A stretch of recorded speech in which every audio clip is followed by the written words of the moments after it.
ಕರ್ನಾಟಕ ರಾಜ್ಯದ ವಿಶ್ವ ಹಿಂದೂ ಪರಿಷತ್ತಿನ ಸಮಾವೇಶದಲ್ಲಿ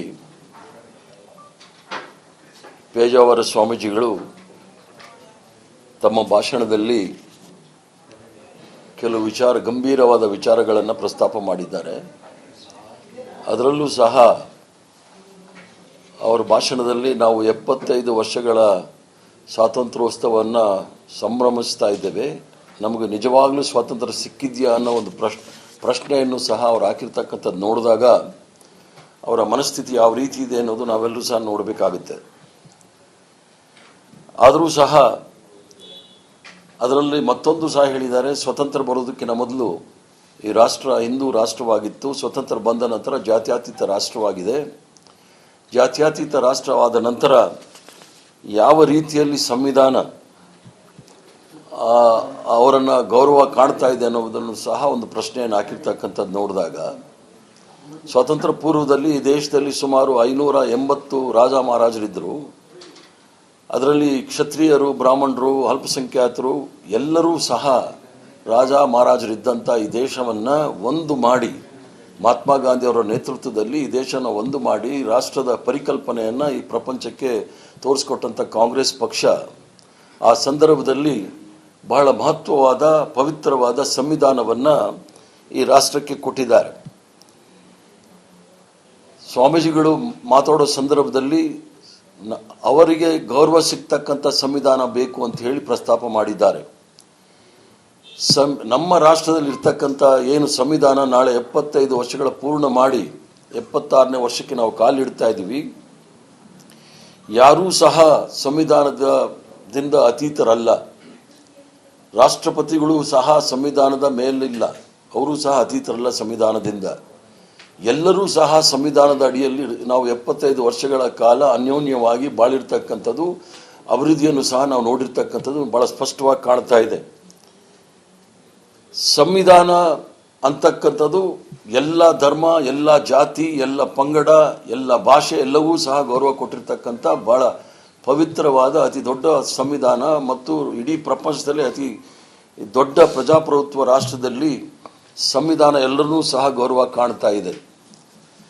ಸಂವಿಧಾನದ ಬಗ್ಗೆ ಏನಾದರೂ ನಂಬಿಕೆ ಇಲ್ದಿರ್ತಕ್ಕಂಥವ್ರು ಈಗಾಗಲೇ ಒಂದು ಕಡೆ ನಕ್ಸಲೈಟ್ ಇರ್ತಾರೆ, ಮತ್ತೊಂದು ಕಡೆ ಭಯೋತ್ಪಾದಕರು ಇರ್ತಾರೆ. ಸ್ವಾಮೀಜಿಗಳು ಸಂವಿಧಾನ ಬೇಡ ಅಂದಾಗ ನಾವು ಅವ್ರನ್ನ ಏನು ಕರಿಬೇಕು ಅನ್ನೋದು ನಮ್ಗೆ ಯಾರಿಗೂ ಸಹ ಗೊತ್ತಾಗ್ತಾ ಇಲ್ಲ. ಸ್ವಾಮೀಜಿಗಳು ನೋಡಿದಾಗ ಸಂವಿಧಾನ ಬೇಡ ಅಂತ ಸಂದರ್ಭದಲ್ಲಿ ಯಾವ ಕಾರಣಕ್ಕೆ ಬೇಡ, ಈ ಸಂವಿಧಾನದ ಪರ್ಯಾಯವಾಗಿ ಯಾವ ಸಂವಿಧಾನವನ್ನು ಕೊಡ್ತಾರೆ ಅನ್ನೋದು ಸಹ ಹೇಳಬೇಕು. ಆ ಯಾವ ಸಂವಿಧಾನ ಅಂತ ಹೇಳಿದರೆ, ಮೊದಲು ಊಳಿಗಮಾನ ಪದ್ಧತಿ ಇತ್ತು, ಜಮೀನ್ದಾರಿ ವ್ಯವಸ್ಥೆ ಇತ್ತು, ಮತ್ತು ಅಸ್ಪೃಶ್ಯತೆ ಇತ್ತು, ಸತಿಯೊಡನೆ ಸಹಗಮನ ಅಂತೇಳಿ ಮಹಿಳೆಯರನ್ನ ಸರಿಯಾಗಿ ಕಾಣ್ತಾ ಇರಲಿಲ್ಲ. ಯಾವ ರೀತಿಯ ಸಂವಿಧಾನ ಬೇಕು ಅನ್ನೋದನ್ನ ಇವರು ಭಾಳ ಸ್ಪಷ್ಟವಾಗಿ ಬೇಕಾಗಿದೆ. ಸಂವಿಧಾನ ಬೇಕಾ ಅಥವಾ ಅವ್ರಿಗೆ ಬೇಕಾಗಿರ್ತಕ್ಕಂಥ ಮನುಸ್ಮೃತಿ ಬೇಕಾ ಅನ್ನೋದನ್ನು ಭಾಳ ಸ್ಪಷ್ಟವಾಗಿ ಹೇಳಬೇಕಾಗುತ್ತೆ. ಶಿಕ್ಷಣದಿಂದ ವಂಚಿತರಾಗಿದ್ದರು ಬಹು ಸಮಾಜದವರು. ಆದ್ದರಿಂದ ಸ್ವಾಮೀಜಿಗಳು ಭಾಳ ಸ್ಪಷ್ಟವಾಗಿ ಹೇಳಬೇಕಾಗತ್ತೆ. ಮತ್ತು ಈ ಸಂವಿಧಾನದ ಮೇಲೆ ಏನಾದರೂ ನಂಬಿಕೆ ಇಲ್ಲ, ಸಂವಿಧಾನದ ಮೇಲೆ ನಂಬಿಕೆ ಇಲ್ಲ ಅಂದರೆ ಯಾರೂ ಸಹ ಈ ದೇಶದಲ್ಲಿ ಇರಲಿಕ್ಕೆ ಅರ್ಹರಲ್ಲ. ಸಂವಿಧಾನ ಸ್ವಾತಂತ್ರ್ಯ ಬಂದ ನಂತರ ಎಲ್ಲರೂ ಸಹ ಸಂವಿಧಾನದ ಅಡಿಯಲ್ಲಿ ಆರೋಗ್ಯ, ಶಿಕ್ಷಣ, ಉದ್ಯೋಗ ಮತ್ತು ರಾಷ್ಟ್ರದ ಅಭಿವೃದ್ಧಿಗೆ ಎಲ್ಲರೂ ಸಹ ಕೊಡುಗೆಯನ್ನು ಕೊಟ್ಟಿದ್ದಾರೆ. ಈ ಒಂದು ಸಂದರ್ಭದಲ್ಲಿ ಈ ಒಂದು 75 ವರ್ಷ ಆಗುವ ಪರಿಸ್ಥಿತಿಯಲ್ಲಿ ಇವರು ಹೇಳಿದಾಗ ಇವರು ಯಾವುದೋ ಪಕ್ಷದ ಅಥವಾ ಸಂಘಟನೆಯ ಗುಪ್ತ ಕಾರ್ಯಸೂಚಿಯನ್ನು ಅನುಷ್ಠಾನಕ್ಕೆ ತರಲಿಕ್ಕೆ ಪ್ರಯತ್ನ ಮಾಡ್ತಾ ಇರ್ತಕ್ಕಂಥದ್ದನ್ನು ನಾವು ನೋಡ್ಬೋದು. ನಾವು ಗೌರವಿಸುವ ಸಂವಿಧಾನ ಬರಲಿ ಅಂತ ಹೇಳ್ತಕ್ಕಂಥವ್ರು ಇವರು ಯಾವ ಸಂವಿಧಾನವನ್ನು ಗೌರವಿಸ್ತಾ ಇದ್ದಾರೆ ಅನ್ನೋದನ್ನು ಭಾಳ ಸ್ಪಷ್ಟವಾಗಿ ಹೇಳಬೇಕು. ಇವರು ಸಂವಿಧಾನ ಏನು, ನಾಳೆ 75 ವರ್ಷ ಆಗ್ತಾ ಇದೆ, ಇವರು ಭಾಳ ಸ್ಪಷ್ಟವಾಗಿ ಹೇಳಬೇಕು. ನಮ್ಮನ್ನು ಗೌರವಿಸುವ ಸಂವಿಧಾನ ಬರಬೇಕು ಅಂತ ಬರಲಿ ಅಂತ ಏನು ಆಶೆ ಮಾಡಿದ್ದಾರೆ, ಆ ಸಂವಿಧಾನ ಏನು ಅಂತೇಳಿ ನಾಳೆ ಸ್ಪಷ್ಟವಾಗಿ ಹೇಳಬೇಕಾಗುತ್ತೆ. ಇಲ್ಲಾಂದರೆ ಇವರು ಸಂವಿಧಾನದ ವಿರೋಧಿಗಳು ಅಂತೇಳಿ ನಾವೆಲ್ಲರೂ ಸಹ ಭಾವಿಸಬೇಕಾಗುತ್ತೆ. ಆದ್ದರಿಂದ ಅದರ ಜೊತೆಗೆ ಭಾರತೀಯ ಜನತಾ ಪಾರ್ಟಿ ಅಧ್ಯಕ್ಷರು ಇತ್ತೀಚೆಗೆ ನಾನು ಮಾಡಿದಂಥ ಒಂದು ಹೇಳಿಕೆಗೆ ಭಾಳ ಸ್ಪಷ್ಟವಾಗಿ ಸ್ವಾಮೀಜಿಗಳ ಹೇಳಿಕೆಗಳನ್ನು ಅವರು ಬೆಂಬಲವನ್ನು ನೀಡಿದರು.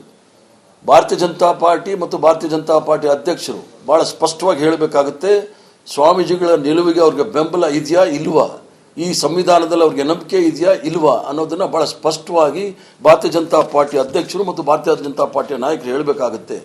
ಆದ್ದರಿಂದ ಸಂವಿಧಾನಕ್ಕೆ ಅವಹೇಳನ ಮಾಡ್ತಕ್ಕಂಥದ್ದು, ಅದರ ಮೇಲೆ ಗೌರವ ಇಲ್ಲದೆ ಇರತಕ್ಕಂಥವ್ರು ಈ ರಾಷ್ಟ್ರದಲ್ಲಿ ಇರಲಿಕ್ಕೆ ಅರ್ಹರಲ್ಲ. ಸಂವಿಧಾನ ಯಾವುದೋ ಒಂದು ಸಂಘ ಸಂಸ್ಥೆಗಳಲ್ಲಿ ಕೂತ್ಕೊಂಡು ಮಾಡಿರ್ತಕ್ಕಂಥದ್ದಲ್ಲ.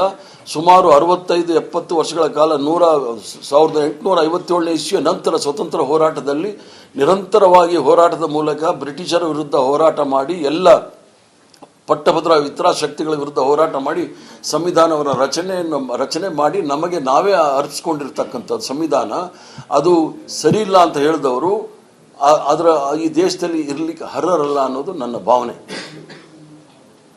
ಭಾರತೀಯ ಜನತಾ ಪಾರ್ಟಿಯು ಕೂಡ ಸ್ಪಷ್ಟವಾಗಿ ಹೇಳಬೇಕಾಗುತ್ತೆ ಸಂವಿಧಾನದ ಮೇಲೆ ಅವ್ರಿಗೆ ನಂಬಿಕೆ ಇದೆಯಾ ಇಲ್ವಾ ಅಂತ. ಏನೋ ಪ್ರಶ್ನೆ ಇದ್ರೆ ಕೇಳಿ ಹೇಳ್ತೇನೆ. ಕರ್ನಾಟಕ ರಾಜ್ಯದ ವಿಶ್ವ ಹಿಂದೂ ಪರಿಷತ್ತಿನ ಸಮಾವೇಶದಲ್ಲಿ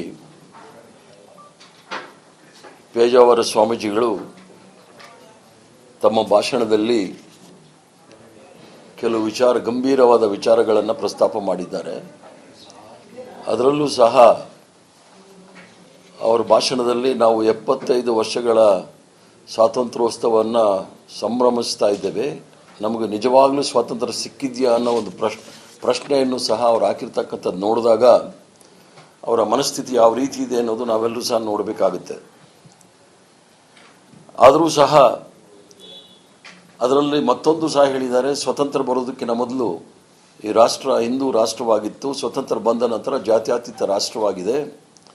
ಜಾತ್ಯತೀತ ರಾಷ್ಟ್ರವಾದ ನಂತರ ಯಾವ ರೀತಿಯಲ್ಲಿ ಸಂವಿಧಾನ ಅವರನ್ನು ಗೌರವ ಕಾಣ್ತಾ ಇದೆ ಅನ್ನೋದನ್ನು ಸಹ ಒಂದು ಪ್ರಶ್ನೆಯನ್ನು ಹಾಕಿರ್ತಕ್ಕಂಥದ್ದು ನೋಡಿದಾಗ, ಸ್ವಾತಂತ್ರ್ಯ ಪೂರ್ವದಲ್ಲಿ ಈ ದೇಶದಲ್ಲಿ ಸುಮಾರು 580 ರಾಜ ಮಹಾರಾಜರಿದ್ದರು.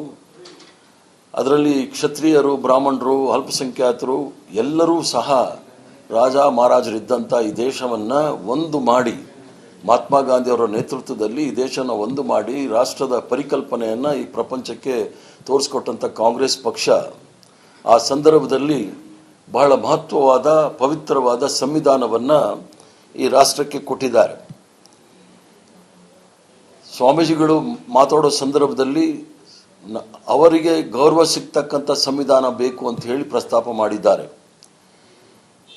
ನಮ್ಮ ರಾಷ್ಟ್ರದಲ್ಲಿ ಇರ್ತಕ್ಕಂಥ ಏನು ಸಂವಿಧಾನ ನಾಳೆ 75 ವರ್ಷಗಳ ಪೂರ್ಣ ಮಾಡಿ 76ನೇ ವರ್ಷಕ್ಕೆ ನಾವು ಕಾಲಿಡ್ತಾ ಇದ್ದೀವಿ. ಯಾರೂ ಸಹ ಸಂವಿಧಾನದಿಂದ ಅತೀತರಲ್ಲ. ರಾಷ್ಟ್ರಪತಿಗಳು ಸಹ ಸಂವಿಧಾನದ ಮೇಲಿಲ್ಲ, ಅವರು ಸಹ ಅತೀತರಲ್ಲ ಸಂವಿಧಾನದಿಂದ. ಎಲ್ಲರೂ ಸಹ ಸಂವಿಧಾನದ ಅಡಿಯಲ್ಲಿ ನಾವು 75 ವರ್ಷಗಳ ಕಾಲ ಅನ್ಯೋನ್ಯವಾಗಿ ಬಾಳಿರ್ತಕ್ಕಂಥದ್ದು, ಅಭಿವೃದ್ಧಿಯನ್ನು ಸಹ ನಾವು ನೋಡಿರ್ತಕ್ಕಂಥದ್ದು ಭಾಳ ಸ್ಪಷ್ಟವಾಗಿ ಕಾಣ್ತಾ ಇದೆ. ಸಂವಿಧಾನ ಅಂತಕ್ಕಂಥದ್ದು ಎಲ್ಲ ಧರ್ಮ, ಎಲ್ಲ ಜಾತಿ, ಎಲ್ಲ ಪಂಗಡ, ಎಲ್ಲ ಭಾಷೆ ಎಲ್ಲವೂ ಸಹ ಗೌರವ ಕೊಟ್ಟಿರ್ತಕ್ಕಂಥ ಭಾಳ ಪವಿತ್ರವಾದ ಅತಿ ದೊಡ್ಡ ಸಂವಿಧಾನ ಮತ್ತು ಇಡೀ ಪ್ರಪಂಚದಲ್ಲಿ ಅತಿ ದೊಡ್ಡ ಪ್ರಜಾಪ್ರಭುತ್ವ ರಾಷ್ಟ್ರದಲ್ಲಿ ಸಂವಿಧಾನ ಎಲ್ಲರನ್ನೂ ಸಹ ಗೌರವ ಕಾಣ್ತಾ ಇದೆ. ಸಂವಿಧಾನದ ಬಗ್ಗೆ ಏನಾದರೂ ನಂಬಿಕೆ ಇಲ್ದಿರ್ತಕ್ಕಂಥವ್ರು ಈಗಾಗಲೇ ಒಂದು ಕಡೆ ನಕ್ಸಲೈಟ್ ಇರ್ತಾರೆ, ಮತ್ತೊಂದು ಕಡೆ ಭಯೋತ್ಪಾದಕರು ಇರ್ತಾರೆ. ಸ್ವಾಮೀಜಿಗಳು ಸಂವಿಧಾನ ಬೇಡ ಅಂದಾಗ ನಾವು ಅವ್ರನ್ನ ಏನು ಕರಿಬೇಕು ಅನ್ನೋದು ನಮ್ಗೆ ಯಾರಿಗೂ ಸಹ ಗೊತ್ತಾಗ್ತಾ ಇಲ್ಲ. ಸ್ವಾಮೀಜಿಗಳು ನೋಡಿದಾಗ ಸಂವಿಧಾನ ಬೇಡ ಅಂತ ಸಂದರ್ಭದಲ್ಲಿ ಯಾವ ಕಾರಣಕ್ಕೆ ಬೇಡ, ಈ ಸಂವಿಧಾನದ ಪರ್ಯಾಯವಾಗಿ ಯಾವ ಸಂವಿಧಾನವನ್ನು ಕೊಡ್ತಾರೆ ಅನ್ನೋದು ಸಹ ಹೇಳಬೇಕು. ಆ ಯಾವ ಸಂವಿಧಾನ ಅಂತ ಹೇಳಿದರೆ, ಮೊದಲು ಊಳಿಗಮಾನ ಪದ್ಧತಿ ಇತ್ತು, ಜಮೀನ್ದಾರಿ ವ್ಯವಸ್ಥೆ ಇತ್ತು, ಮತ್ತು ಅಸ್ಪೃಶ್ಯತೆ ಇತ್ತು, ಸತಿಯೊಡನೆ ಸಹಗಮನ ಅಂತೇಳಿ ಮಹಿಳೆಯರನ್ನ ಸರಿಯಾಗಿ ಕಾಣ್ತಾ ಇರಲಿಲ್ಲ. ಯಾವ ರೀತಿಯ ಸಂವಿಧಾನ ಬೇಕು ಅನ್ನೋದನ್ನ ಇವರು ಭಾಳ ಸ್ಪಷ್ಟವಾಗಿ ಬೇಕಾಗಿದೆ. ಸಂವಿಧಾನ ಬೇಕಾ ಅಥವಾ ಅವ್ರಿಗೆ ಬೇಕಾಗಿರ್ತಕ್ಕಂಥ ಮನುಸ್ಮೃತಿ ಬೇಕಾ ಅನ್ನೋದನ್ನು ಭಾಳ ಸ್ಪಷ್ಟವಾಗಿ ಹೇಳಬೇಕಾಗುತ್ತೆ. ಶಿಕ್ಷಣದಿಂದ ವಂಚಿತರಾಗಿದ್ದರು ಬಹು ಸಮಾಜದವರು. ಆದ್ದರಿಂದ ಸ್ವಾಮೀಜಿಗಳು ಭಾಳ ಸ್ಪಷ್ಟವಾಗಿ ಹೇಳಬೇಕಾಗತ್ತೆ. ಮತ್ತು ಈ ಸಂವಿಧಾನದ ಮೇಲೆ ಏನಾದರೂ ನಂಬಿಕೆ ಇಲ್ಲ, ಸಂವಿಧಾನದ ಮೇಲೆ ನಂಬಿಕೆ ಇಲ್ಲ ಅಂದರೆ ಯಾರೂ ಸಹ ಈ ದೇಶದಲ್ಲಿ ಇರಲಿಕ್ಕೆ ಅರ್ಹರಲ್ಲ. ಸ್ವಾತಂತ್ರ್ಯ ಬಂದ ನಂತರ ಎಲ್ಲರೂ ಸಹ ಸಂವಿಧಾನದ ಅಡಿಯಲ್ಲಿ ಆರೋಗ್ಯ, ಶಿಕ್ಷಣ, ಉದ್ಯೋಗ ಮತ್ತು ರಾಷ್ಟ್ರದ ಅಭಿವೃದ್ಧಿಗೆ ಎಲ್ಲರೂ ಸಹ ಕೊಡುಗೆಯನ್ನು ಕೊಟ್ಟಿದ್ದಾರೆ. ಈ ಒಂದು ಸಂದರ್ಭದಲ್ಲಿ ಈ ಒಂದು 75 ವರ್ಷ ಆಗುವ ಪರಿಸ್ಥಿತಿಯಲ್ಲಿ ಇವ್ರು ಹೇಳಿದಾಗ ಇವರು ಯಾವುದೋ ಪಕ್ಷದ ಅಥವಾ ಸಂಘಟನೆಯ ಗುಪ್ತ ಕಾರ್ಯಸೂಚಿಯನ್ನು ಅನುಷ್ಠಾನಕ್ಕೆ ತರಲಿಕ್ಕೆ ಪ್ರಯತ್ನ ಮಾಡ್ತಾ ಇರ್ತಕ್ಕಂಥದ್ದನ್ನು ನಾವು ನೋಡ್ಬೋದು. ನಾವು ಗೌರವಿಸುವ ಸಂವಿಧಾನ ಬರಲಿ ಅಂತ ಹೇಳ್ತಕ್ಕಂಥವ್ರು ಇವರು ಯಾವ ಸಂವಿಧಾನವನ್ನು ಗೌರವಿಸ್ತಾ ಇದ್ದಾರೆ ಅನ್ನೋದು ನೀವು ಭಾಳ ಸ್ಪಷ್ಟವಾಗಿ ಹೇಳಬೇಕು. ಇವರು ಸಂವಿಧಾನ ಏನು, ನಾಳೆ 75 ವರ್ಷ ಆಗ್ತಾ ಇದೆ. ಇವರು ಭಾಳ ಸ್ಪಷ್ಟವಾಗಿ ಹೇಳಬೇಕು, ನಮ್ಮನ್ನು ಗೌರವಿಸುವ ಸಂವಿಧಾನ ಬರಬೇಕು ಅಂತ ಬರಲಿ ಅಂತ ಏನು ಆಶೆ ಮಾಡಿದ್ದಾರೆ, ಆ ಸಂವಿಧಾನ ಏನು ಅಂತೇಳಿ ನಾಳೆ ಸ್ಪಷ್ಟವಾಗಿ ಹೇಳಬೇಕಾಗುತ್ತೆ. ಇಲ್ಲಾಂದರೆ ಇವರು ಸಂವಿಧಾನದ ವಿರೋಧಿಗಳು ಅಂತೇಳಿ ನಾವೆಲ್ಲರೂ ಸಹ ಭಾವಿಸಬೇಕಾಗುತ್ತೆ. ಆದ್ದರಿಂದ ಅದರ ಜೊತೆಗೆ ಭಾರತೀಯ ಜನತಾ ಪಾರ್ಟಿ ಅಧ್ಯಕ್ಷರು ಇತ್ತೀಚೆಗೆ ನಾನು ಮಾಡಿದಂಥ ಒಂದು ಹೇಳಿಕೆಗೆ ಭಾಳ ಸ್ಪಷ್ಟವಾಗಿ ಸ್ವಾಮೀಜಿಗಳ ಹೇಳಿಕೆಗಳನ್ನು ಅವರು ಬೆಂಬಲವನ್ನು ನೀಡಿದರು.